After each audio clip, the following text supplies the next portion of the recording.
앉아 계시면 되고요. 저는 원래 그렇습니다. 예, 제 사진 찍어서 뭐 하겠습니다. 저는 오늘 진행을 맡은 MBC FM 영화음악 김세훈 작가입니다. 반갑습니다. 안녕하세요. 저는 세계의 주인에서 이주인 역할로 출연하는 서수빈이라고 합니다. 이렇게 주말 점심에 이렇게 발걸음 해주셔서 너무 감사합니다. 오늘 여러 말씀 많이 나누고 싶습니다. 감사합니다. 저도 네, 안녕하세요. 저는 영화 세계의 주인 만든 윤가은이라고 합니다. 오늘 그 주말에 그 황금 시간대 날씨도 이렇게 좋은데 극장 찾아주셔서 너무너무 감사합니다. 오늘 여러 이야기 잘 나누고 가겠습니다. 감사합니다. 지난 GV를 몇 개 봤는데 감독님은 별로 자리에서 일어나고 싶은 마음이 없는데 수빈 배우가 항상 일어나서 인사를 하기 때문에 어쩔 수 없이 일어나서 인사하는 모습을 오늘도 이렇게 보게 되네요. 그 혹시 크레딧에서 혹시 낯선 단어를 발견하신 분들을 말씀드리면 프로덕션 베이비라고 나오는 거 이 영화를 만드는 도중에 스텝 중에 그 아이를 낳은 그런 경우에 프로덕션 베이비라고 써요. 보통 픽사 작품에서는 늘 끝에 나오는데 실사 영화에서 한국에서는 거의 처음 보는 것 같아요. 네, 불이가 태어났네요. 한 분은 저희 그 마케팅 팀에 계신 분이 이제 중간에 일하시다가 아이 낳으러 가셔서 이제 건강한 아이가 태어났고, 한 친구는 영화 속에 그 저희 봉사 모임, 자조 모임 안에 이제 임신하신 임산부 역할 하신 배우님이 실제로 임신을 그 안에 이제 그 아기가 들어있는 채로 영화가 찍혔고, 이제 그 아이가 또 건강하게 채민이가 나와서 있습니다. 그래서 그 배우님은 아직 영화를 못 보셨어요. 네. 그 세계의 주인을 만들면서 태교를 하셨으면 분명 괜찮은 아이로 자랄 거라고 저는 생각을 합니다. 일단 잠깐 오늘 어떤 분들이 모이셨는지 확인을 좀 해볼게요. 오늘 세계의 주인을 처음 보신 분, 대부분이고 2번 이상 보신 분, 주로 2번 이상 보신 분은 앞쪽으로 영화는 봤으니 오늘은 배우를 보겠다라는 마음으로 앞쪽으로 이제 와서 앉아 계시고요. 일단 지금 제가 감독님을 라디오 인터뷰했을 때는 사실은 개봉한 직후였나? 그리고 그때만 해도 개봉 그 관객의 반응을 기다리고 있던 차라서 굉장히 긴장 많이 하고 계셨는데 지금은 어떠신지 궁금해요. 개봉하고 관객들 만나면서 이 시간을 좀 즐기고 계신지 지금의 소감이 좀 궁금합니다.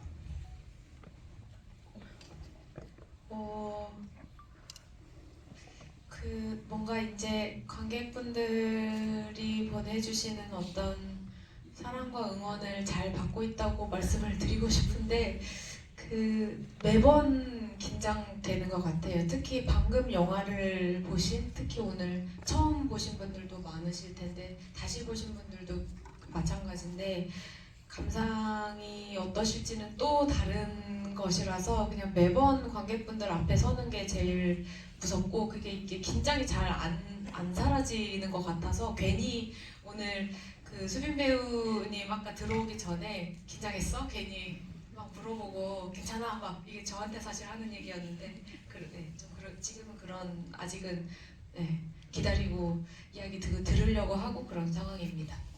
수빈 배우는 어떠세요? 이제 개봉했으니까 뭐 친구들이나 가족들이나 수빈 배우를 알고 있는 사람들도 이 영화를 보고 어떤 멘트를 주실 거 아니에요? 일단 주변의 반응은 어떤지도 궁금하고 그 댄스 동아리 RG 친구들도 봤는지도 궁금하고 그렇습니다. 주변 친구들이 계속 그 보내줘요. 제가 올라오는 것들을. 그러면서 수빈아, 나는 아직도 몰카 찍는 것 같아. 사투리로 막 보내주는데 저도 진짜 믿기지가 않거든요. 그래서 제 친구들도 이게 무슨 일이냐고 축하한다고 계속 그 올라오는 것들을 다 보내주고 아주 행복한 그리고 긴장되는 하루하루를 보내고 있습니다. 그리고 지금 배우님께서 입고 계신 티셔츠가 최애 티셔츠래요. 멀리 있는 분은 잘 안 보이죠. 지금 여기 새겨져 있는 얼굴이 반말리 얼굴입니다. 그래서 지금 반말리 티셔츠를 입고 뭔가 리드미컬한 그 지브이를 해보겠다는 마음이 오신 것 같아요. 역시 댄스 동아리 출신다. 근데 그때 RG로 출전했다는 영상이 좀 보고 싶긴 하더라고요. 영화를 보고 나니까 춤을 추는 주인이를 좀 제대로 보고 싶은 마음이 들었어요. 이따가 직접 질문할 기회 많이 드릴 거고요.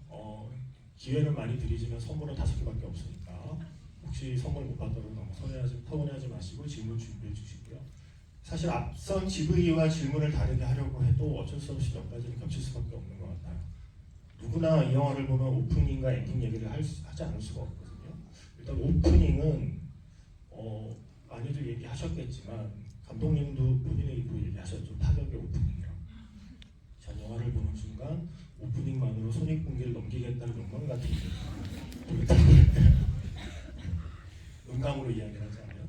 그래서 근데 많은 지부에서 얘기하셨지만 원래는 그 장면이 오프닝이 아닌데 원래는 그 뒤에 있던 장면을 처음으로 가져와서 주인이를 처음 만나는 죄송합니다. 네, 주인이를 처음 만나는 관객들에게 그 오프닝부터 시작하겠다는 마음을 먹으신 거잖아요. 오늘 처음 보신 분들이 많아서 오프닝에 대한 생각을 좀 많이 궁금하실 것 같아요. 놀래켜드려서 너무 죄송한 마음과 그 놀라움을 선사하고 싶었던 저의 열망이 있었는데요. 원래는 지금은 원래 1씬이었는데 중간으로 간 장면이 주인이가 복도 끝에서부터 쉬는 시간에 아이들이 막 놀고 있는 복도를 쭉 거쳐서 오는 장면이 있었어요. 원래는 그 장면을 영화의 시작으로 하려고 그랬는데 이렇게 많은 아이들 속에 아주 평범한 보통의 한 여자아이를 먼저 보여주고 물론 이제 그 다음 씬이 지금의 이제 오프닝이긴 해서 그 다음에 이제 이 아이가 어떻게 지금 무엇에 관심이 있고 무엇을 어떻게 하고 싶은지를 그 다음 보여주려고 했는데 편집하는 과정에서 조금 더 적극적으로 주인이라는 아이를 소개하고 싶다는 생각을 하게 됐고 그때 이제 이 영화의 테마는 주인이라는 이 성과 연애와 사랑에 엄청나게 관심이 많고 그것을 몸으로 직접 부딪히면서 체험들을 해나가고 그 안에서 자기를 발견해가고 싶어 하는 한 아이. 근데 그 아이의 본질이 아니라 하나의 겪어왔던 하나의 상처는 이 아이가 친족 성폭력 생존자라는 그 정체성이 하나 있는 거죠. 그래서 이 아이는 이런 아이를 어떻게 소개할 수 있을까라고 생각했을 때 지금의 주인이의 모습을 적극적으로 보여주고 싶었어요. 그게 지금 이 아이를 과거에 어떤 일을 겪어왔던 이후의 결과로서의 아이가 아니라 지금 이 순간 이 아이는 뭐에 집중하고 있는지 무엇을 어떻게 탐구해 나가려고 같은 노력을 해나가고 있는지를 처음에 보여주고 싶어서 그 장면을 했는데 저희 배우들도 되게 놀라했어요. 그 장면이 이제 처음에 나올 줄 몰랐고 저희가 그거를 조금 풀샷으로도 찍어놓은 버전이 있고 해서 아마 굉장히 놀랐을 거예요. 처음에 헉 했던 숨소리를 제가 들어서 처음 시사했을 때 그랬어요. 내가 그 장면을 찍긴 했지만 그 장면으로 주인을 처음 관객이 보게 될 줄은 몰랐던 서수빈 배우가 완성된 영화를 처음 봤을 때의 느낌이 좀 궁금해요. 그 오프닝 장면을 처음 본 거는 후시녹음 하러 갔을 때 뭐랄까 숨소리를 녹음을 했었어야 하는 상황이라서 오프닝부터 봐 이렇게 하셔서 이제 숨소리부터 살짝 들리다가 타이틀 뜨고 딱 보는데 깜짝 놀라가지고 너무 정말 잘 보이는 거예요. 저의 모습이. 그래서 깜짝 놀랐는데 그거에 또 녹음을 하려고 들어가서 열심히 또 숨을 쉬었던 기억이 있습니다. 정말 배우는 극한 직업이군요. 말씀하신 것처럼 오프닝은 편집 과정에서 이제 지금의 장면으로 선택이 되었다면 엔딩의 경우에는 혹시 처음부터 지금의 엔딩으로 해야겠다라고 정해놓고 시작하신 건가요? 그 얘기는 지금처럼 편지를 보고 있는 주인이의 뒷모습, 그리고 그 편지의 목소리가 한 사람의 목소리가 아닌 여러 명의 목소리로 보이스오버가 되는 지금 형태의 완성된 엔딩을 처음부터 내가 이번에 만드는 영화의 마지막은 이것이어야 해라는 게 처음부터 있었던 건지, 아니면 그것도 혹시 중간에 좀 결정을 하신 건지가 좀 궁금해요. 제 기억이 맞다면 그 엔딩 장면은 초고부터 있었고요. 그 다양한 목소리, 그 한 반에 뭐 어떤 특정 인물이 아니라 그 누군지 특정할 수 없는, 하지만 분명히 존재할 어떤 아이의 목소리였으면 좋겠다라고 생각했을 때, 시나리오를 쓰는 과정에서 그냥 그 주인이가 실제로 그 쪽지를 읽는 환경이랄까, 그 공간을 상상하다 보니 이제 자연스럽게 주인이가 주위를 둘러볼 것 같고, 그때 주인이가 바라볼 만한 얼굴들을 떠올리다 보니 자연스럽게 다양한 목소리가 들어왔던 것 같아요. 그건 초고 때부터 있었는데, 제가 생각한 엔딩은 주인이가 친구들 사이로 섞여 들어가면서 그 친구들과 함께 있는 모습을 담는 게 원래 엔딩이었는데, 그러니까 세계를 담아야지, 주인이가 속해지는 세계를 담아야지 했는데, 그 스토리보드를 짜는 콘티 작업을 하는 과정에서 저희 촬영 감독님께서, 그 촬영 감독님의 머릿속에는 이게 오히려 주인이가 프레임의 바깥으로 나가면서 세계로 가고, 주인이의 빈자리를 비추면서 외부에서, 외화면에서 이제 소리들이 들어오면서 오히려 주인, 그 자리에 앉을 수 있는 주인이 말고도 누군가를 상상할 수 있도록 그런 장면은 어떨까, 이렇게 이야기를 해주셨는데, 그게 너무 인상적이라 이제 촬영 감독님의 의견을 적극 수용해서 이제 주인이가 없지만 분명히 존재하는, 네, 그런 장면이 된 것 같습니다.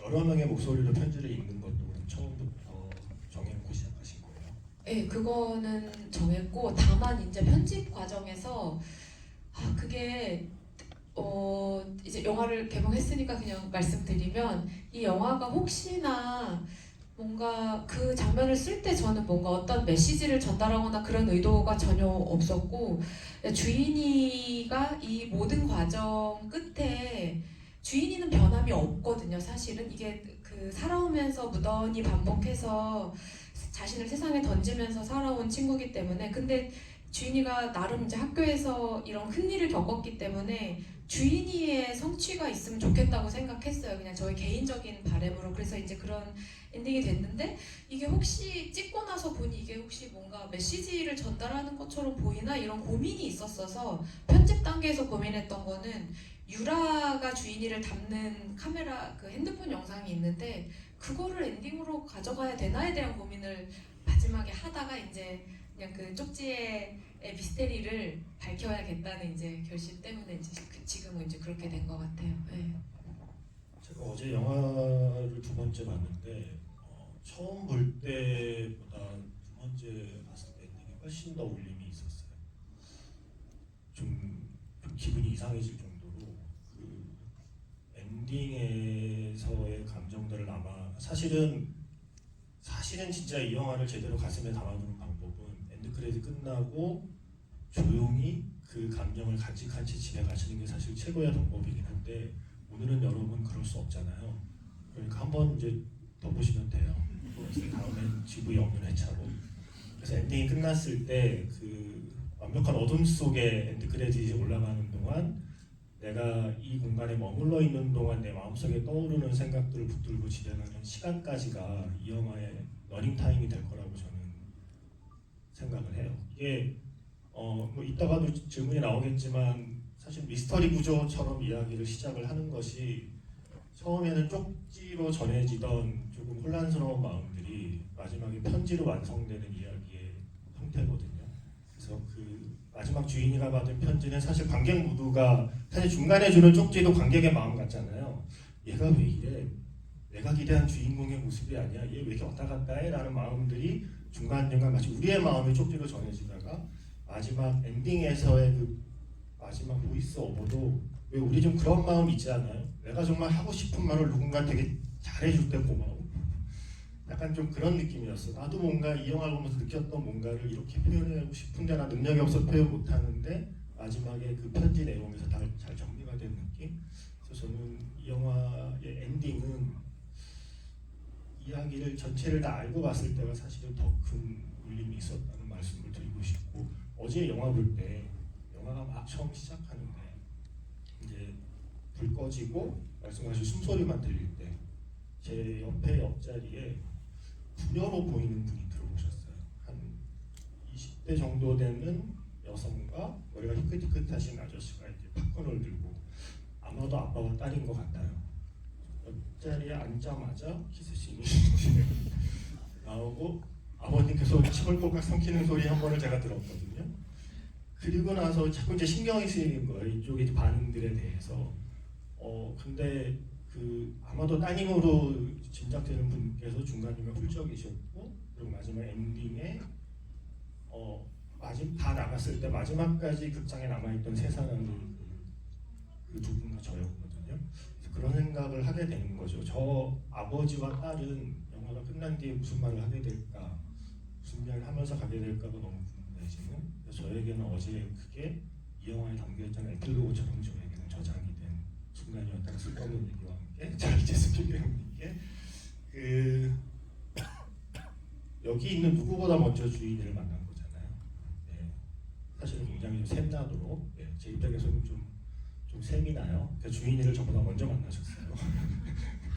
그래서 어쨌든 감독님을 만나서 주인에 대한 이야기를 듣고 이제 시나리오를 받으셨어요. 주인이라는 그 인물을 처음 만났을 때의 느낌이 좀 궁금해요. 그리고 다 지금 완성되어 있는 영화를 관객 한 명으로 봤을 때 느낌은 또 어떤지도 궁금해요. 제가 처음에 시나리오 읽었을 때 그 어떤 말로 표현할 수 없는, 형언할 수 없는 감정들이 막 올라와서 눈물 셀카를 보내드렸었다고 이렇게 말씀을 드렸었는데, 그게 처음에는 정말 이야기 자체가 주는 감동 때문만인 줄 알았는데, 어제 샤워하면서 생각이 든 거는 그냥 시나리오 읽을 때 이런 얘기, 내가 정말 사랑하는 윤가은 감독님께서 이런 얘기가 하고 싶으셨구나라는 그런 복합적인 감정도 막 들었던 것 같아요. 너무 그 시나리오를 딱 덮었을 때 이 이야기가 진짜 너무 굳건한 거예요. 그 세계의 주인 5글자가, 이야기 시나리오 보고 나서의 그 글자를 보는데 너무 비장해 보였달까요? 그런 비장한 것에서 오는 눈물이 막 있었어요. 되게 굳건하고 굉장히 흔들림 없어 보이는 그 5글자가 너무 저한테는 크게 와닿았어서 막 눈물이 났었는데, 그래서 근데 그거를 다 어떻게 적어 보려다가 도저히 제 마음이 안 담겨서 다 지우고 그냥 색깔을 보내드렸었는데, 네, 저는 그리고 주인이가 막 시끄럽고 뭐 알 수 없고 뭐 그렇다고 생각하면서 읽지 않았거든요. 근데 이제 저도 반응들 찾아보는데 되게 시끄럽고 되게 알 수 없다고 반응해 주시는 걸 보고 그건 안 돼라고 생각했었던 것 같아요. 주인이에 대해서.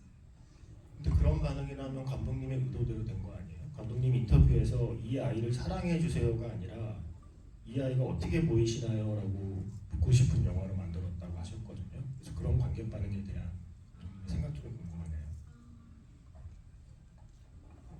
그쵸, 이게 그 감독으로서, 작가로서 이제 글을 쓸 때 되게 이상한 마음들이 있는데, 관객분들이 내가 쓰는 이 인물, 어쨌든 감독은 주인공이랑 계속 붙을 수밖에 없고, 저는 또 저랑 붙은 인물을 많이 그리다 보니, 그냥 저의 글쓰기 방식이 그렇다 보니 이 인물을 너무너무 사랑해줬으면 좋겠다는 마음이 늘 앞서거든요. 근데 이제 이 사람에 대해서 생각할 때 진짜 저를 들여다보기도 했고,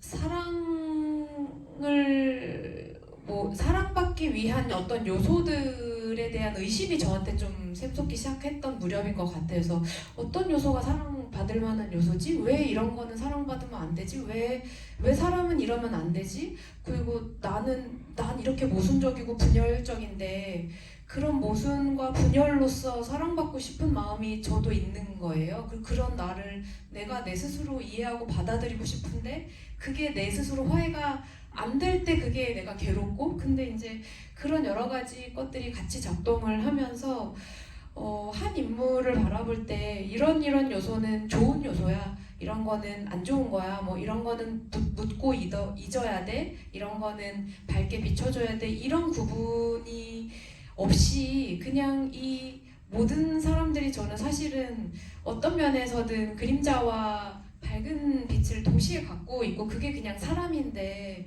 그런 모습을 그대로 있는 그대로 드러냈으면 좋겠다. 제가 그런 글쓰기를 한번 해보면 좋겠다. 그게 나으니까 뭐 이런 생각도 좀 있었던 것 같고요. 그래서 이제 그게 욕심을 내려놓기가 쉽지 않아서 사실 지금도 저도 이 주인이를 관객분들이 사랑스럽게 봐주시면 좋겠지만 안 그러실 수 있다고 생각이 들고, 하지만 이제 그럼에도 막 그런 분열적인 마음이 계속 생겨요. 지금도. 네, 근데 이제 어쨌든 저의 목표는 그럼에도 불구하고 그냥 있는 그대로 이 친구를 어떻게 느끼실까, 그게 궁금해서 영화를 내놓기도 한 것 같아요.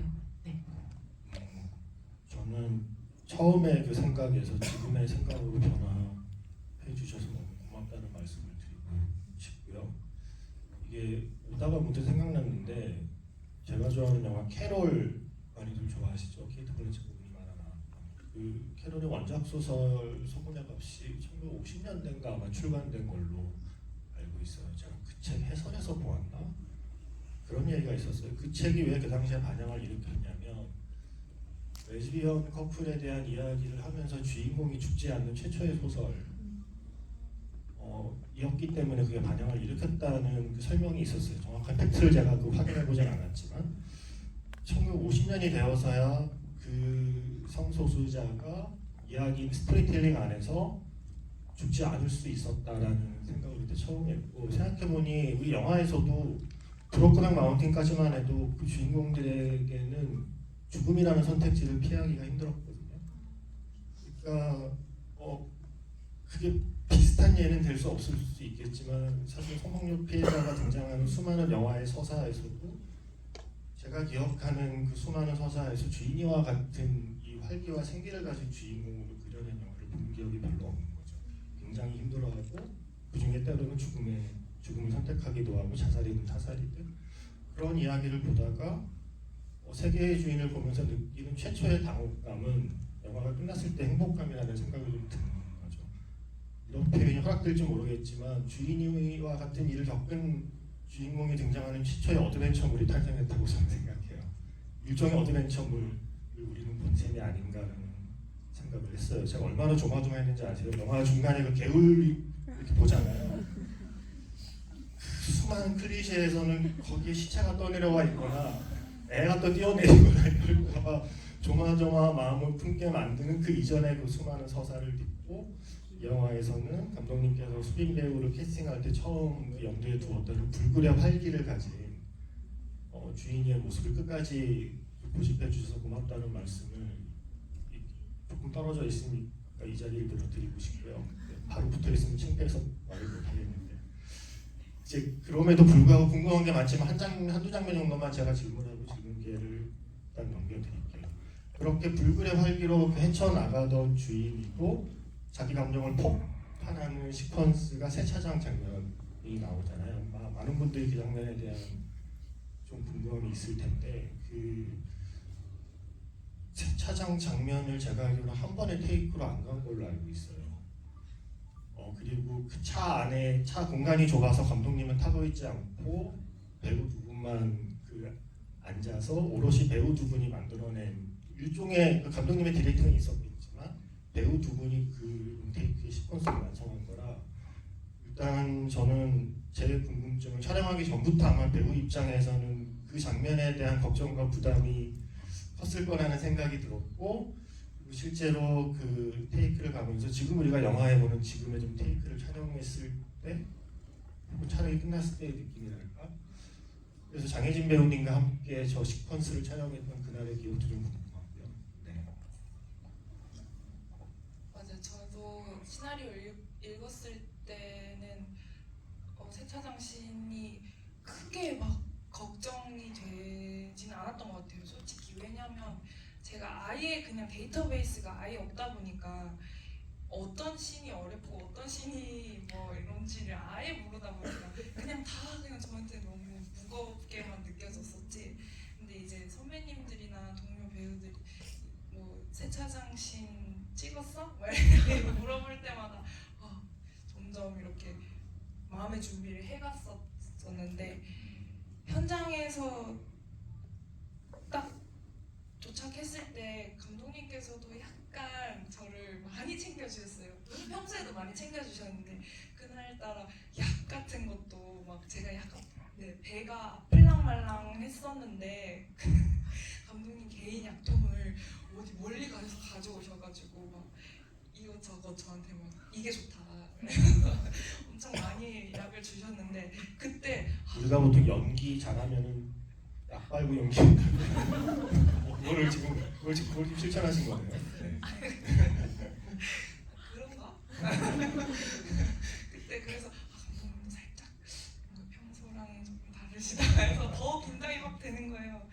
그래서 근데 이제 차 안에서는 선배님과 둘이서만 있으니까 집중이 확 돼가지고 이렇게 좀 제가 많은 도움을 받아서 찍었었는데 또 하나 지금 생각나는 건 세차장 씬이 끝나고 한번 제가 너무 마음이 풀어졌었나 봐요. 그래서 뭐 좀 그런 에피소드가 있었어요.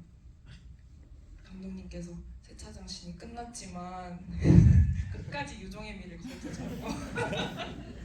저는 계속 긴장하고 있었는데 뭔가 제가 저도 모르게 풀어지는 게 있었나 봐요. 세차장 씬 끝나고 그랬던 기억이 잠깐 나는. 근데 감독님이 그런 말씀을 하셨다는 건 감독님 마음속에도 세차장 시퀀스가 굉장히 중요했다는 뜻이잖아요. 그래서 감독님이 이 영화의 시나리오를 쓰면서 세차장 시퀀스를 어떤 마음으로 만드셨고 그게 왜 그렇게 중요하셨는지에 대한 말씀 좀 듣고 싶어요. 제가 그럼 엄청 잡았네요. 잡돌이를 죄송합니다. 진짜 얼마나 스트레스 받았을까 싶네요. 제 스트레스를 약간 전가한 것도 있는 것 같아요. 말씀 들어보니 그게 진짜 스트레스였는데 그거를 막 쓸 때는 무슨 이것은 뭐 명장면이 될 거야 라던가 무슨 뭐 그런 느낌이 전혀 아니었고 주인이의 입에서 주인이가 진짜 그 자신의 이야기를 진심을 다해서 모든 그 너무나 복잡한 감정을 이 영화 안에 딱 한 번 정확히 드러냈으면 좋겠다. 그 장면이었어서 저한테 근데 그게 영화에 많을 필요가 없다고 생각했고 그 가장 가까운 그리고 가장 믿을 수 있는 하지만 가장 상처를 받기도 했을 보호자에게 그리고 그 순간은 아마 이 모녀의 역사 안에서 끝없이 반복되어 왔을 것이고 앞으로도 언제까지일지 모르겠지만 반복될 어떤 순간이었어서 그냥 그거를 정확히 찍어야 되는 데에 대한 생각이 되게 많았어요. 그래서 여러 이제 뭐 자료 조사도 했고 뭐 인터뷰도 하고 이제 여러 이야기 들으면서 이제 그 장면을 어떻게 디벨롭해야 될지에 대한 고민도 사실은 되게 많았었고 그 감정이 너무 날 것 같은 거라 저의 이제 연출적인 고민은 있었는데 원래는 그 어떤 얼굴들을 찍을 생각이었어요. 그 머릿속에는 시나리오 쓸 때는 그 장면이 분명히 있었는데 근데 이제 여건상 그게 안 됐어요. 저희가 독립 프로덕션이고 이거를 뭐 차를 분해해서 찍을 수도 없고 그래서 이제 차 뒤에 한 번에 그리고 이제 그 배우가 이 모든 연기를 한꺼번에 해야 되는 데에 대한 이제 부담도 저한테 있어서 끊어 찍는 것보다 한 번에 가야 된다 뭐 이런 것도 있고 근데 이제 어쨌든 그때 차 안에서 그 서수빈 배우랑도 따로 조곤조곤 얘기를 하기도 했는데 그냥 그 장면 안에 제가 이 이야기를 되게 오랜 시간 붙잡고 놨고를 반복했던 그 세월 동안, 그리고 제 인생을 돌아보고 그 안에는 저의 엄마의 인생도 돌아보고 제가 만난 수많은 또 다른 생존자분들의 얼굴을 하나하나 떠올리기도 하고, 그냥 그 모든 순간이 그 안에 뭔가 아주 응축돼서 들어가서 그냥 그게 모르겠어요. 그냥 그 지금도 그거를 생각하면은 제가 그거를 잘 찍었다 뭐 이런 생각도 안 들고, 그냥 그게 어느 정도의 감정이 느껴졌을까 뭐 이런 그냥 생각만 하게 되는 것 같아요. 그래서 그 장면을 저는 극장에서 다시 잘 정확히 이렇게 맞대면 하지를 못했던 것 같아요. 상영 때 본 적이 있는데 이렇게 안 보게 되고 뭔가 화면을 잘 못 보게 되는 이상한 마음이 좀 있어요. 네. 두 번이나 본 제가 말씀드리면 잘 찍으셨어요. 굉장히 잘 찍으셨어요. 이거는 제가 그 질문을 하나 받아왔는데, 제가 MBC에서 고화성 배우께서 하는 프로그램에 출연을 해요. 근데 엊그제 이제 만나서 얘기하다가 고화성 배우도 세계의 주인 N차 관람자입니다. 그래서 N차 관람자끼리 이런저런 퍼즐을 맞춰보고 있는데, 고화성 배우의 증언에 따르면 몇 해 전에 만났을 때만 해도 감독님이 운전을 못했다. 감독님이 운전을 무서워했는데 1년 전인가 2년 전에 만나니까 그 사이에 운전을 배워서 나 이제 운전에 나가 자랑을 하더라. 그런데 영화를 봤더니 세차장실이 나오는 걸 보고 이거는 운전을 시작하고 나서 저 아이디어를 얻은 게 아닐까라는 강한 의심이 든다. 그래서 고화성 배우가 GV에 가면 그거 한 번만 물어봐 주시면 안 돼요. 그래서 혹시 고화성 배우 추측이 맞는지.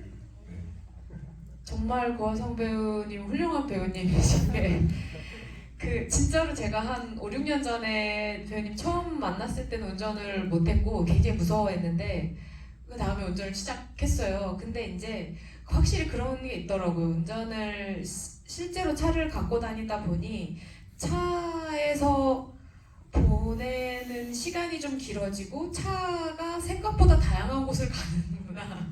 카센터도 가고 세차장도 가고, 그리고 사실은 저의 스트레스를 풀는 공간이기도 했던 것 같아요. 이거 6년 만에 만든 영화인데 그 사이에 개인적으로도 그렇고 뭐 이 영화적으로도 여러 가지 그 굴곡이 좀 있었어가지고 저도 막 울부짖으면서 소리를 지른 적도 있었고, 그게 확실히 그래서 그런 생각을 했습니다. 이게 감독이 앉아서 글 쓰면 안 되는구나. 삶을 마음껏 체험하고 안 하던 것도 해보고 그래야지 실제적으로 쓸 수 있는 공간들이 좀 확장이 되는구나를 좀 느껴서 진짜 예리한 배우님이시네요. 네. 그래서 운전을 하신 덕분에 이 영화의 명장면이 탄생됐고요. 하나 정도만 제가 더 여쭤보고 질문드릴게요. 세차장실도 그렇고, 그리고 물론 이 감독님 에세이를 보면 다들 아시겠지만 호호호라는 에세이입니다. 아까를 이용해서 에세이 보신 분은 아시겠지만 감독님께서 청소 중독자라고 하셨잖아요. 일요일 아침, 내일 아침도 아마 대청소를 하실지 모르겠는데, 그러니까 원래 청소를 좋아하신다고 말씀하셔서일 수는 있겠지만 이 영화에는 유난히 좀 청소를 하는 행위가 좀 중요하게 설정이 되어 있어요. 미도가 속해 있는 그룹들도 역시 청소고, 그리고 그 주인이도 집에 오면 일단 쓸고 닦는 것부터 시작을 동생과 같이 치우기도 하고, 또 세차 역시 일종의 또 청소이고, 그러한 행위는 감독님이 청소를 좋아해서 그냥 자연스럽게 무의식적으로 반영이 된 것일지, 아니면 스토리텔링상 청소하는 행위가 좀 의미가 있겠다 싶어서 좀 배치를 하신 건지가 좀 궁금해지더라고요. 원래 사실은 그 그러니까 봉사 모임, 봉사를 하면서 그 연대를 계속 해나가는 모임이라고 생각을 하긴 했는데, 진짜 초보에는 유기견 그 보호센터에 가서 그 상처 입은 작은 동물들과 교류하는 내용을 넣었는데, 그 실제적으로 저희가 독립 프로덕션이기도 하고 실제 이제 그 장소를 찍으신 감독님이 이제 저의 시나리오 리뷰를 해주시면서 이거 가능할까 이제 이런 실제적인 의견을 주셨어요. 그 실제로 그 촬영을 할 수 있는 환경이 아닐 것이다. 그리고 이제 일단 섭외가 힘들고 동물들도 스트레스를 받고 스태프들도 스트레스를 받고 모두가 스트레스를 받을 텐데 이걸 세트로 할 돈이 없잖니 네가, 이제 이런 이야기를 아주 실제적인 이야기를 해주셔서 봉사를 남겨놓은 채로 어떤 봉사들이 있을까라고 생각했을 때 그 실제로 그 뭐 독거노인의 분 집이나 아니면은 마음이 이제 병이 있어서 이 강박적으로 이제 어떤 물건들을 수집하거나 집에 이제 말하자면 쓰레기들이 점점 쌓여가는 집들을 실질적으로 청소해 주시는 봉사가 실제로 많고요. 그래서 가장 편하다고 말하면 좀 이상하지만 가장 익숙하게 할 수 있는 봉사, 그리고 동시에 그 저는 청소가 일종의 통제하는 거, 그리고 이제 주변을 정리정돈하면서 명상할 수 있는 그런 어떤 방법 중에 하나라는 생각을, 제가 청소를 좋아해서 그럴 수도 있고요. 실제 그런 역할을 어느 정도 수행을 하는 것 같아요. 이 주변 어지러운 것들을 정리정돈할 때 내 마음이 같이 정돈되는 느낌도 있고, 그러면서 어떤 통제권을 찾는 거죠. 이 안에서 이제 그런 것들을 해나가면서 마음을 또 돌아볼 수 있지 않을까? 뭐 이런 생각들 때문에 이제 특히 더 청소가 됐던 것 같습니다. 청소는 좋아하지만 벌레질은 싫어하신다고 합니다. TMI였고요. 자, 질문 있으신 분 손 들어주시면 박범김과 배우님의 사인이 있는 포스터를 드리도록 하겠습니다.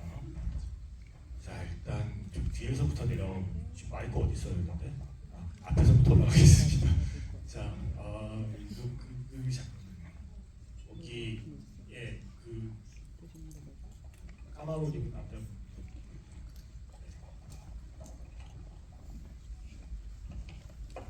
질문 주게 해주셔서 감사합니다. 부국제부터 지금 세 번째 주차가 아닌데 이제야 질문 기회가 오네요. 제가 궁금했던 건 쪽지에 관련된 건데, 쪽지가 총 마지막 편지까지 생각하면 네 개가 등장하는데, 그 매 쪽지와 그 편지까지는 그 주인이가 그걸 읽고 나서 꼭 주인의 반응이 오는 팔로잉 샷이 이렇게 따라 붙었거든요. 근데 두 번째 쪽지에서는 뭐 이 의도가 뭐야? 뭐 이런 비난하는 듯한 말이 붙고 나서 주인의 그 반응보다는 그 부모님의 샷으로 넘어가더라고요. 그래서 이 구성이 뭔가 분명 의도는 있을 것 같은데 제가 잘 파악이 안 되는 것 같아서 그게 좀 궁금했습니다.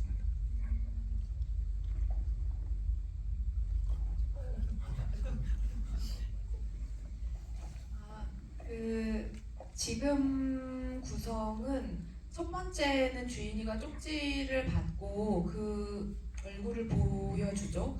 그런 상태에서 쪽지는 좀 나중에 나오는, 주인이 다시 춤추러 가고 친구들이 부르니까 그 다음에 이제 쪽지가 나오는 구조고, 두 번째는 주인이가, 그러니까 사실상 쪽지를 보여주기 전에 반응이 나오는 구조로 다 짰던 것 같아요. 지금 첫 번째, 두 번째, 세 번째가 이 주인이가 쪽지를 보고 다시 쪽지를 보여주고 그다음 그것을 보는 주인으로 돌아오는 게 아니라, 첫 번째는 주인이가 쪽지를 보고 나서 접어서 넣고 친구들이랑 춤추러, 아무렇지 않은 척 춤추러 갔지만 쪽지가 그 다음에 나오고, 그 다음에 주인이가 스터디 카페에서 혼자 이렇게 공부를 하려고 하지만 쪽지에 계속 시선이 가는 그 주인이 샷이 붙어서, 그것이 쪽지를 본 이후에 주인이가 마음이 복잡해진 반응샷처럼 보이게 났던 것 같아요. 근데 이제 그 뒷부분부터는 주인이가 이 쪽지 내용이 나온 다음에 굳이 주인이 반응을 보여주지 않아도 전 충분히 아실 거라고 생각했던 것 같아요. 그래서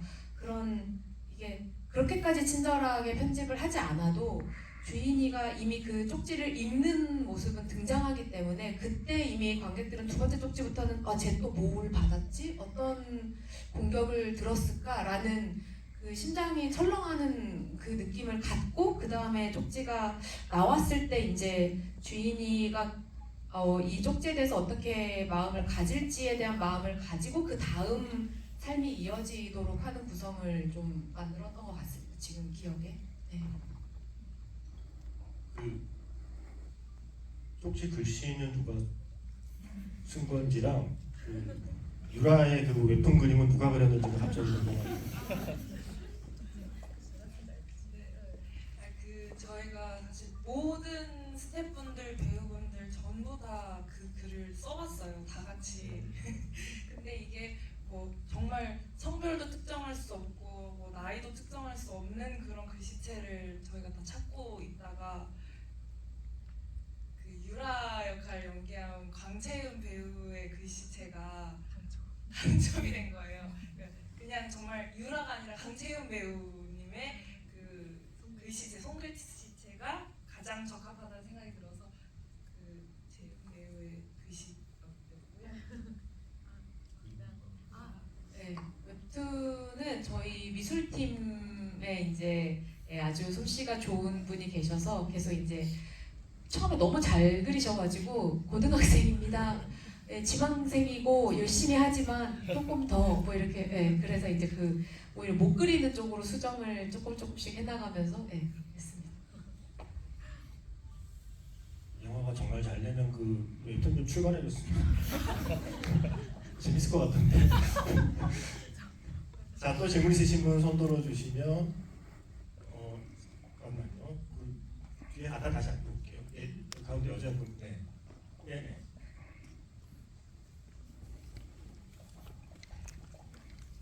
그 여기 영화 속 배경이 고등학교인데 사실 어른들이 이 고등학교 배경을 쓸 때 정말 어른이기 때문에 나오는 이상한 대사나 말투가 너무 이상하다. 어른도 청소년도 아니다. 이런 걸 느낄 때가 정말 많은데 이런 생생한 현직 고등학생 같은 대사를 쓰시는 비결이나 주변에 받는 도움이 있으신지 궁금합니다. 제가 현직 교사란 말은 많이 들어봤는데 현직 고등학생이란 말 신선한데요. 자, 현직 고등학생 생생함을 이거는 근데 감독님도 그렇고 배우님도 사실은 이게 감독님의 시나리오만으로 사실 완성되는 건 아니기 때문에 실제로 그 분위기를 같이 만들어낸 배우들의 이야기까지 좀 두 분 모두에게 얘기를 들어보겠습니다. 그 제가 쓸 때는 뭐 그렇게까지 나름 이제 뭐 자료조사는 하죠. 고등학생 친구들도 만나고 인터넷도 막 뒤져보고 근데 이제 막 그런 거 있잖아요. 누가 봐도 나이 든 사람이 배워서 쓴 그런 책을 쓰면 안 되는데 이제 어렵더라고요. 그래서 제가 사실은 이 작품 준비할 때 제일 많이 본 게 중고등학교 청소년 친구들이 만든 브이로그들 진짜 많이 찾아봤거든요. 근데 정말 많더라고요. 요새 친구들 진짜 거침없이 자신을 표현하고 자신의 일상을 다 드러내는 그런 브이로그들 많이 만들어서 정말 어떤 경우는 되게 인기 있는 브이로그들도 있지만 어떤 거는 진짜 막 조회수 막 30이래요. 그럼 친구들이 봤나 봐요. 제가 계속 그걸 올려주는 거죠. 그걸 끝없이 보면서 아 친구들 이렇게 얘기하는구나 이런 거를 막 열심히 배우려고 했지만 그만큼 안 되는 것 같고 저는 대사의 가이드를 쓴다는 느낌으로 사실은 썼고요. 그 이제 나머지는 이제 사실은 저도 40대라 많이 벗어나서 가장 근거리에 있는 그 고등학교 시절 가장 근거리에 있는 배우 친구들의 도움을 사실 진짜 많이 받았고 그래서 이제 이 친구들이 정말로 모여서 친해지고 편해져야 고등학교 생활이라는 게 어쨌든 같이 붙어서 거의 하루에 3분의 1 이상 거의 하루에 반을 같이 보내다 보니까 그 편해짐에서 나오는 바이브가 있잖아요. 그래서 그냥 근데 그런 거는 배우들이 좀 만든 부분이 있어서 그렇게 친해지다 보니 이제 서로 어울렁 하면서 나오는 어떤 추임새랄까 이제 이런 게 좀 생긴 저는 이제 그거에 도움을 많이 받은 거 만약에 사실적으로 느끼셨다면 네. 저도 준비하면서 감독님께서 항상 대사가 어미가 불편하면 그냥 편한 대로 이야기해도 된다고 항상 말씀해 주셨는데 근데 이미 쓰여져 있는 것도 너무나 고등학생의 말투였기 때문에 딱히 바꿀 게 저는 없었는데 그래도 감독님께서 보내주신 브이로그 보고 그리고 저희 친구들끼리 또 다 같이 그런 브이로그를 공유하고 보니까 그 바이브가 자연스럽게 촬영하지 않을 때도 나왔던 것 같고 그리고 막 그냥 고등학교 앞에 카페에 앉아서 몇 듣고 감독님께서 그렇게 하는 것도 방법이라고 해주셔서 가서 뭐 저희 사촌 동생이 딱 주인인 아이거든요. 그래서 가가지고 인터뷰를 항상 진행을 했었어요. 오늘 뭐 하고 놀아? 근데 대답을 안 해주더라고요. 근데 그냥 본인들끼리 이렇게 놀고 있는 거를 그냥 계속 들었던 것 같아요. 되게 생각보다 시니컬하고 그렇게 막 다르진 않는 것 같아서 아 그냥 우리끼리 놀면 되지 않을까 그런 생각이 열심히 놀았던 것 같아요. 여기서 우리는 한 가지 교훈을 알 수 있습니다. 조회수 30회밖에 나오지 않더라도 내가 무언가 열심히 해서 올린 결과물이 이런 세계주의를 만드는데 큰 도움이 될 수 있다는 사실을 우리 모두 깨닫고 지금 당장 결과가 나오지 않더라도 최선을 다해 내가 하고 싶은 걸 하는 게 중요하다는 걸 얻게 됩니다. 자, 또 질문 있으신 분 이번에는 그 옆에 두 분이 가위바위보 좀 해보실래요? 네, 빨리 가위바위보. 네, 이기신 분께 기회 드리겠습니다. 기운이 좋네요. 영화 너무 잘 봤고요. 이 영화에서 가장 중요한 핵심 장면이 세차장 씬이라고 저도 생각을 합니다. 근데 감독님께서 그 세차장 씬 말고 이제 다른 부분도 되게 중요하게 생각을 하셨을 거라고 생각을 해요. 왜냐면 주인이가 한 번 정도는 그 감정을 보여줬으면 좋겠다라고 말씀하셨었잖아요. 그래서 왜 세차장 씬이었는지, 그리고 이제 다른 그런 세차장 씬 말고 다른 부분으로 생각하신 부분은 없었는지 좀 궁금해서 질문 드리고 싶었습니다. 세차장 씬 얘기는 아까 하셨으니까 세차장 씬 아닌 장면에 대해서 혹시 감독님이 더 덧붙이고 싶은 얘기가 있을까요?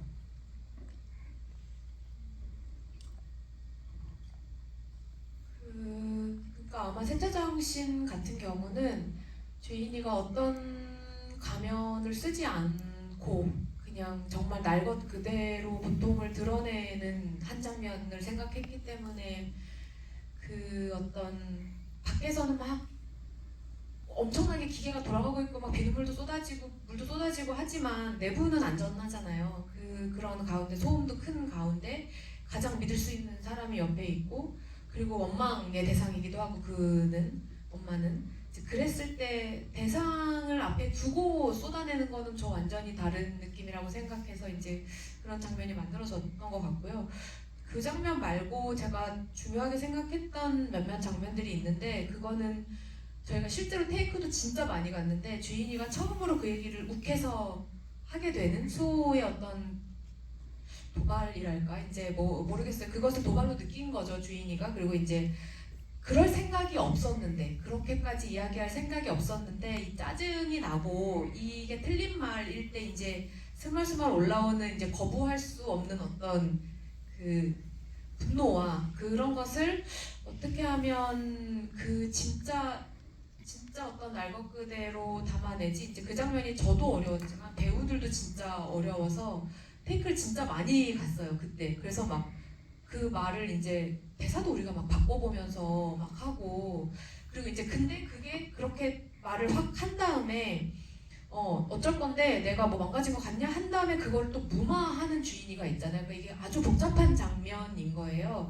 그 무마할 때에도 그 무마하는 주인이의 모습을 친구들이 받아들여야 하고요. 제 가짜 내가 아니라 주인이가 정말로 뻥친 거네 이런 느낌으로 친구들이 받아들여야 하는 부분도 있으니까 그 장면의 설계가 진짜 어려웠던 것 같아서 이야기도 많이 했는데, 결국에는 우리가 거의 두 번째 진짜 그냥 뭐랄까 더 즉흥적으로 그냥 확 몰입해서 했던 테이크를 제 기억에 썼던 것 같고, 그 순간 자체는 근데 제가 그때 디렉션을 엄청나게 많이 주면서 배우가 진짜 헷갈려 했어요. 그래서 저도 헷갈리고 막 왜 이렇게 디렉션을 많이 줬지? 그러니까 잘못된 디렉션을 계속 주는 거죠, 감독이. 그 둘이 다 헷갈려 하고 그러다가 막 어떤 10테이크가 넘어가면서부터는 지금까지 얘기했던 거 다 버리고 해봐 이런 말도 안 되는, 지금까지 쌓인 건 어떻게 하라는 말인가요? 저도 이제 그렇게 말하면서 막 그 모순을 느끼면서 어떻게 할 수가 없으니까 막 이제 그 모두가 다 거의 막 머리를 붙잡고 했던 장면, 그게 좀 생각이 납니다. 지금 말씀 듣고 보니까. 감독님의 말도 안 되는 디렉션을 받았던 배우 얘기를 한번 들어보죠. 그 장면이 진짜 너무 긴장됐어요. 왜냐면 진짜 중요한 장면이었으니까 연습도 진짜 많이 했는데 현장 가서 도무지 감이 안 잡히는 거예요. 너무 연습을 많이 해서 그런가? 그런 생각도 들긴 하는데, 근데 연습을 안 했으면 더 놀랐겠죠. 근데 저는 그렇게 얘기할 의도가 아니었는데 나도 모르게 확 이렇게 얘기를 했다가 사실 이렇게 하는 게 나도 모르게 얘기하는 게 아니라 자꾸 제가 이야기하려고 작정한 사람처럼 이야기를 하게 되는 거예요. 그래서 도대체 뭐지? 왜 자꾸 확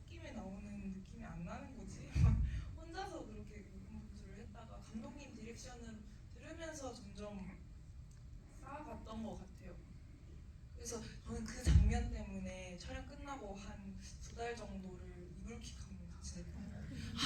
그렇게 하지 말고. 화장실에서 막 연습도 해보고 뒤늦게 찍었는데 막 그래 야 내가 뭐 그랬다 뭐 어쩔래 막 이거 혼자 거울 보고 막 했었던 것 같아요. 너무 그래. 근데 이제 영화 봤는데 너무 편집을 잘해주셔가지고 말도 안 되는 디렉션이 아니라는데요. 네. 감독님 디렉션 덕분에 좋은 장면이 나왔다는데요. 자, 질문 있으신 분 뒤에 한 번만 갖다 내려볼게요. 네, 마이크 갖고 계신 분이 골라줬으면 좋겠다. 네네네. 무서워 오는 소리. 네, 질문하십시오. 안녕하세요. 질문 2개 있는데요. 하나는 사과가 둘 다 너무나 중요한 질문일까요? 저한테 중요합니다. 네, 알겠습니다.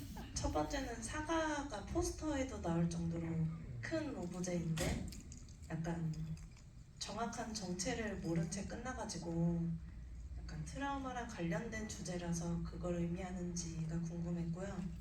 두 번째는 그 변호사 만나고 좀 화가 나 있는 엄마랑 이모부가 찾아와서 화가 나 있는 그 배우가 왔을 때 그 남자친구를 보고 그 한 분이 화내고 그 이후에 싸움이 날 정도의 일이 있었는데 그때 했던 말이 규칙은 규칙이잖아 라는 단어가 그게 자조 모임이라서 그런 건지 아니면 그 사람의 상황 자체에서의 화인지 아니면 트라우마로 인한 강박 문제인지 그게 궁금했습니다. 첫 번째 질문은 말씀해 주시면 될 것 같고, 두 번째는 그 시퀀스 포함해서 사실은 그 리더가 속해 있는 그룹이 이 영화에 등장해야 했던 이유부터 시작해서 오계장 감독님이 얘기를 해주시면 좋을 것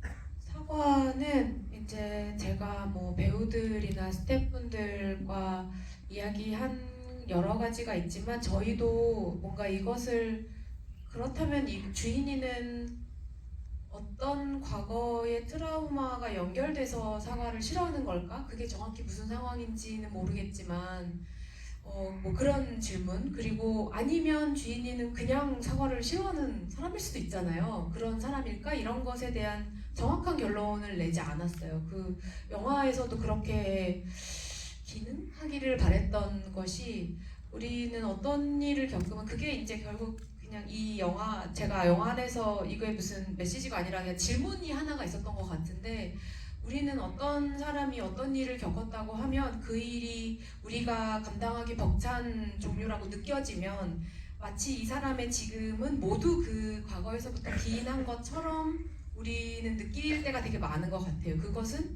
본인도 스스로 혹시 내가 예전에 이랬기 때문에 지금 이렇게 행동하는 것일까라고 자꾸 돌아가는 각자의 과거들이 있잖아요. 근데 이제 그것에 대해서 답을 못 내리겠더라고요. 이거는 저 자신도 그렇고 모든 사람들 뭐 트라우마 연구를 해도 그렇고 이게 답이 참 없어요. 그거 알 수가 없죠. 그것이 반반 섞여 있을 수도 있고, 그래서 그냥 그런 어떤 커다란 물음표이기를 바랬던 것 같아요. 근데 저는 중요한 거는 답을 내는 게 아니라 질문하는 데 더 있다는 생각이 많이 들고, 그래서 우리가 한 인물을 어떻게 바라볼 수 있을까를 다각도로 생각할 수 있을까라는 질문이 사과로서 던져지기를 바랬던 것 같아요. 그리고 사과는 사실 너무 흔하잖아요. 그냥 어떤 종류의 음식으로도 이제 치환될 수 있는 너무 흔한 과일이라 트라우마라는 게 뭔가 만약에 이것이 트라우마에 관련된 것이라고 상상을 하신다면 그런 것조차 우리가 막 생각하는 어떤 특수한 게 아니라 아주 평범하고 사소하고 그런 어떤 것들에서도 우리가 이런 것들을 느낄 수 있다는 여지도 생기려나 뭐 이런 생각들을 했던 것 같아요. 그리고 그 뒤에 이제 봉사 모임, 저희 이제 자조 모임이라고 불렀는데 이제 같은 아픔을 갖고 있는 친구들이 이제 뭉쳐서 만든 모임인데 그 모임에 여러 가지 규칙들이 당연히 있을 거라고 생각을 했고요. 그것은 이제 각자 불편해하는 지점들이 전부 다르기 때문에 그리고 이제 그 안에 모여 있을 때 이제 마지막 장면에도 나오지만 서로의 이야기를 편하게 할 수 있는 그런 자리이기도 해서 어떤 규칙들 중에 외부인을 데려올 때는 반드시 미리 공지를 한다. 하지만 웬만하면 데려오지 않는다. 이런 것들이 있었을 거라고 생각했어요. 근데 주인이는 사실 어리고 10대고 이 모임 안에 누군가는 결혼도 했고 누군가는 뭐 연애도 하고 가족들도 만났을 거고 했을 거라 본인 안에서 경계가 흐려질 수 있잖아요. 아이니까 실수할 수 있고. 그래서 이제 나 저 형부 봤는데 그럼 내 남자친구도 데려와서 얘 착하니까 소개해줘야지라는 너무 단순한 마음 같은 게 있었을 텐데 이제 그게 미도의 어떤 아주 예민한 상황과 부딪히지 않았을까 이제 이런 생각들을 했던 것 같습니다. 저는 이 영화의 미덕이 그 장면에서도 나온다고 생각해요. 그 남자친구를 데려왔을 때 불편해하는 사람이 미도 한 명이 아니라는 거. 예, 그게 단지 미도 한 명만의 그 반응이 아니고 비슷하게 반응하는 또 다른 사람이 있다는 것 자체가 사실은 그 장면 하나를 좀 더 입체적으로 만들어준다고 생각하거든요. 네. 질문 있으신 분 손. 저 맨 뒤에 분하고 마지막으로 앞쪽에 한 분 하고 마무리를 해야 될 것 같습니다. 네, 영화 너무 잘 봤습니다. 그 인상적인 장면 중 그 여러 개가 있었는데 그 중에서 그 주인이가 누리를 꼬집고 근데 이제 수호가 그 꼬집은 거를 이제 그러니까 주인이가 꼬집은 걸 알지만 좀 좋게 넘어가는 장면이 좀 인상적이더라고요. 그래서 그 주인이가 본인의 마음을 어떤 그 누리에게 투영을 했었던 것 같은데 어떤 마음으로 그렇게 지내고 그런 행동을 한 건지 그다음에 수호는 또 어떤 마음으로 그걸 또 좋게 넘어갈 수 있었던 건지가 궁금합니다. 이거는 제가 수빈 배우랑 굉장히 이 얘기를 많이 나눠서 주인이의 마음을 저만큼 설명해 주실 수 있을 것 같아요. 제가 그 다음에 수호의 마음을 한번 이야기해 보겠습니다.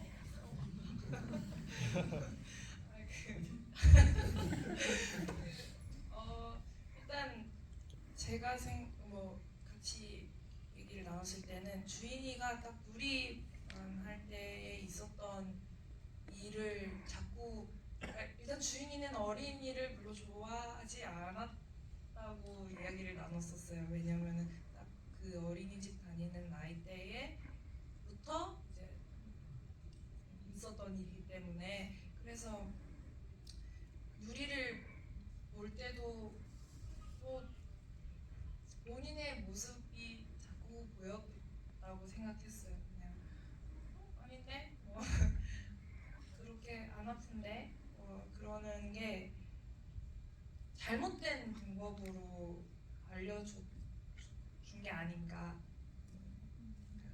짧게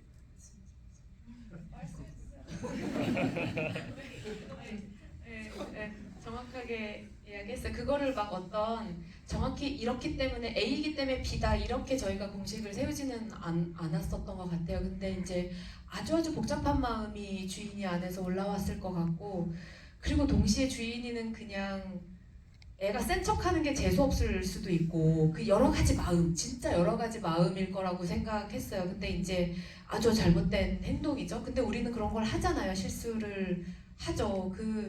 이제 그런 상황 속에서 이제 아주 그 깊은 무의식이 뭔지는 모르겠지만 너 그렇게 이렇게 센 척하는 게 싫고 그것이 마치 자기의 모습 같아서 싫을 수도 있고 그리고 얘가 아프면 아프다고 말하게끔 좀 기를 죽이고 싶은 마음도 있고 여러 가지 것들이 섞여서 이상한 행동을 하게 되지 않았을까 이런 생각을 저는 이제 배우님이랑 그 얘기를 제일 많이 나눴고요.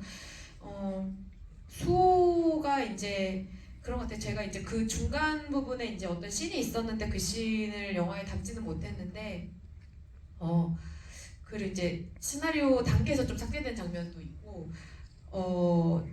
수호는 누리가 이제 그 되게 잘못된 일이고 실제로 누리가 이제 상해를 입었기 때문에 너무 마음이 아픈 일이고 이거는 힘든 일일 텐데 그 전에 수호가 주인이와 있었던 여러 가지 일련의 일들로 인해서 수호도 절대 악의가 있는 인물이 아니고 자기 동생을 지키고 싶고 더 안전한 동네에서 다니게 하고 싶고 그리고 저는 수호에 대해 생각할 때 수호를 소호가 이렇게까지 서명을 받으려고 애를 쓰는 이유가 뭘까? 이렇게까지 자기 동생을 이런 식으로 보호하려는 이유가 뭘까? 그럼 소호의 결핍이나 소호의 트라우마도 있을 텐데 뭐 이런 이야기들을 또 그 소호 역할을 했던 정식 배우랑 많이 나눴었고요. 그런 상황 속에서 주인이와 이런 일련의 일이 있고 근데 주인이가 누리를 그렇게 꼬집었고 근데 그것을 저는 혜선이도 엄마도 당연히 소호한테 나중에 이야기했을 거라고 생각했고요. 그 삭제된 장면 안에는 주인이가 따로 사과를 했을 수도 있고요. 엄마한테 잡혀가서. 그리고 그 사과는 진심이었을 거고요. 아마도 주인이의 사과는. 그 모든 일련의 과정 속에서 소호는 이 일을 막 얘를 화내면서 다그치고 모른 척하는 게 아니라 자기만의 방식으로 그 순간을 또 넘기려고 하지 않았을까? 그리고 누리를 어떤 방식으로든 그렇게 가르쳤을 때 누리가 누리의 복수를 대신 해주는 방법을 일종의 어떤 그 이 순간을 넘어가는 방식으로 배우지 않았을까? 뭐 이런 생각들을 했던 것 같습니다.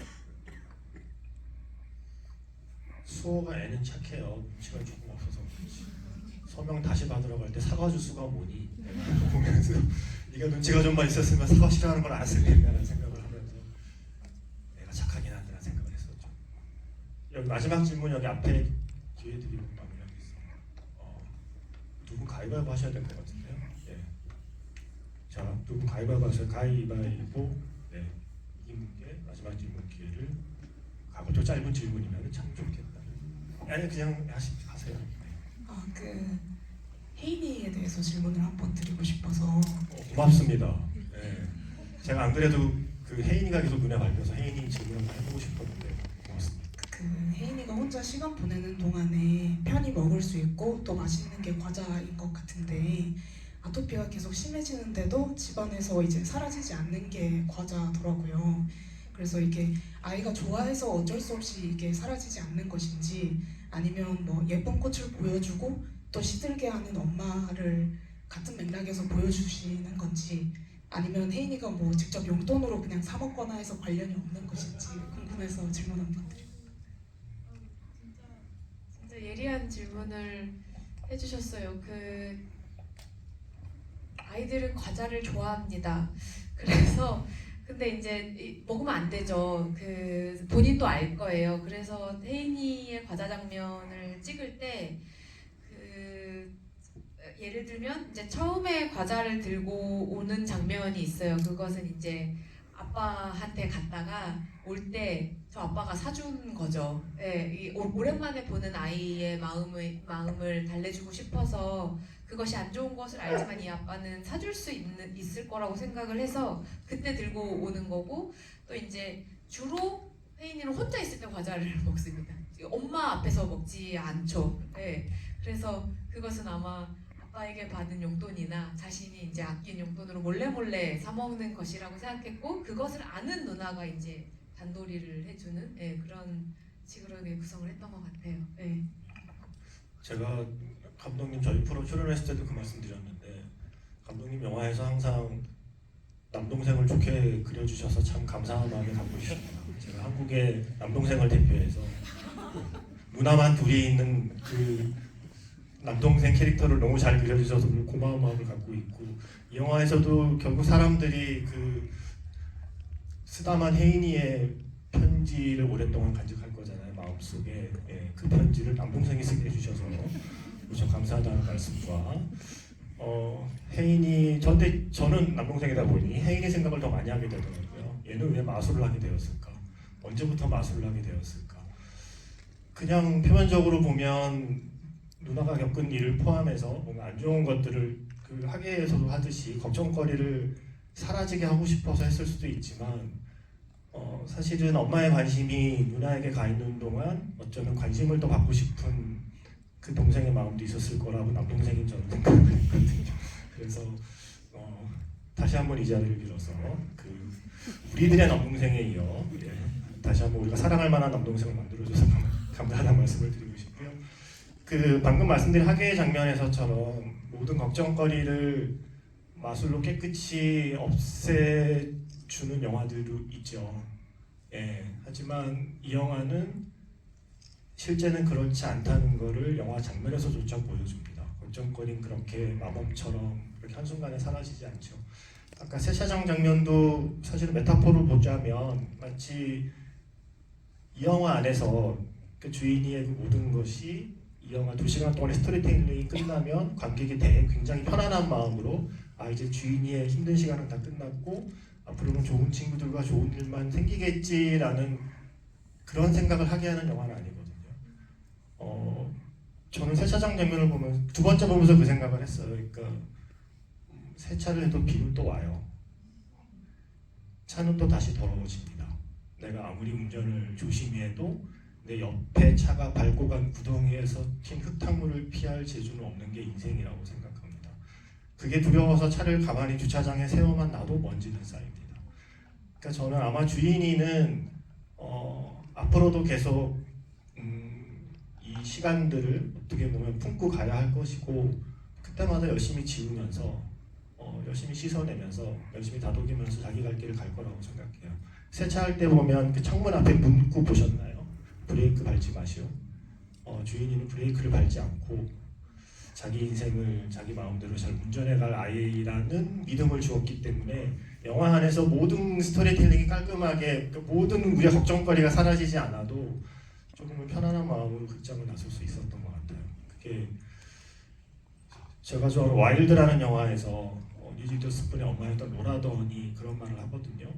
내 인생인데 한 번도 내 인생의 운전석에 앉아보지 못했어. 내 인생인데 남이 운전하게 놔뒀고 나는 또 조수석에 앉았어 라는 이야기를 하시는데 아마 주인이는 끝까지 자기 핸들을 놓지 않고 자기 인생을 잘 헤쳐가지 않을까라는 마음을 갖게 해줬다는 점에서 다시 한번 이 영화에 대한 저의 고마운 마음을 전하고 이 GV를 진행할 수 있어서 영광이었다라는 말씀과 함께 이제 마지막으로 아직 한 번밖에 보지 않은 분들을 다시 보게 만들기 위한 두 분의 영원 멘트를 포함한 오늘의 GV 소감을 여쭙겠습니다. 이렇게 주말 점심에 와주셔서 너무 감사드리고요. 밖에 은행과 단풍이 예쁘게 물들였더라고요. 집에 가시는 길 잘 돌아가시고요. 저도 앞으로 GV 더 잘하고 싶어서 오늘 또 스케줄 또 보러 가려고요. 그 가람고 친구들이랑 더 열심히 하겠습니다. 감사합니다.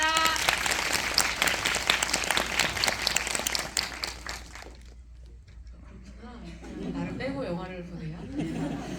몰랐어요 전혀. 네. 너무 감사합니다. 극장 이 순간이 감독한테는 제일 긴장되고 무서운 순간인 것 같아요. 관객분들 앞에 서는 게. 저는 이 영화를 만들 때 아까 그 관객 반응 이제 어떠냐고 이제 어떤 감정이냐고 여쭤보셨는데 제가 예상했던 것보다 이 영화가 많은 분들에게 많은 감정을 불러일으키는구나 이거를 매번 마주하는 것 같아서 그 감정의 진폭을 나도 영화 만들 때 거기까지도 몰랐구나를 새롭게 발견하는 과정 중에 있는 것 같아요. 그래서 내가 영화를 왜 만들지? 그런 생각을 해봤을 때 그냥 어떤 말을 너무 걸고 싶은데 그 말 거는 방법을 잘 몰라서 이런 방식을 택하는 것 같다는 생각을 했어요. 그러니까 어떤 거를 막 전해주기 위함이 아니라 대화를 시작해보고 싶은 마음 같은 게 저한테 되게 특히 이 영화는 컸던 것 같아요. 이것을 이 수면 위로 꺼내는 게 되게 어려운데 그냥 일단은 그냥 이 작은 힘을 들여서라도 꺼내서 밖에 내놓고 싶고 그러고 이제 이 대화가 시작되기를 바라는 그것이 어떤 방향으로 흘러가더라도 시작이 늘 중요하다는 생각이 있었는데 그래서 매번 참 긴장되고 참 두려운 자리인 것 같습니다. 오늘 이 먼 발걸음 해주셔서 같이 영화 이야기 해주셔서 너무너무 감사합니다.